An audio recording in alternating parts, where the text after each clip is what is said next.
hinding-hindi ka senso sa buhay kung yung ginagawa mo 10 years ago and 5 years ago, ganyan pa rin at alam mo sa sarili mo na ganun din ang result. Ibig sabihin, kung wala pa ring progress sa ginagawa mo, 10 years from now, 5 years from now, parehas pa rin yung result dahil wala kang ginagawang bago. Hi, beautiful soul! By the way, this is Genevieve at ako po ay nakabase dito sa Denmark. And today, share ko po sa inyo paano ba from being an ordinary person turn into a digital business owner. So, beautiful soul, isa lang ang masasabi ko is to take a risk. And always make sure na calculated risk and make sure na ito ay legit. So, kagaya ko, beautiful soul, hindi naman ako basta-basta nagsimula lang ng digital online business.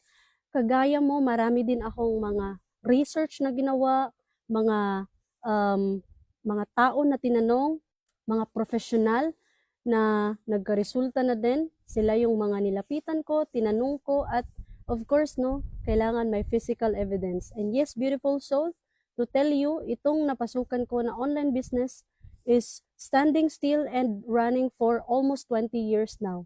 Legit and very proven and effective. Kaya ikaw, beautiful soul, if you want to learn more and to know more about this business na ginagawa ko na despite na sobrang busy ko as OFW abroad, kagaya mo, na marami din ginagawa, I have full-time job, meron din akong pag-aaral na ginagawa dahil nga I am a student then and I am a volunteer dito sa Denmark.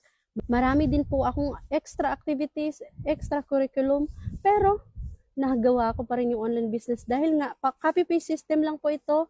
Marami kang chance na gawin ito as long as meron kang wifi or data at meron kang cellphone na dala, so you can do it anytime, anywhere. So beautiful soul, can you imagine na kahit ikaw ay hindi vlogger dahil ikaw ay mahiyain at hindi mo alam saan mag-start? So this is the best shot for you. So try this, beautiful soul, walang mawawala sa iyo kung susubukan mo. So mag-comment ka, send me a message para ibigay ko sa iyo yung access ng ating free webinar. Yes po, tama yung narinig mo.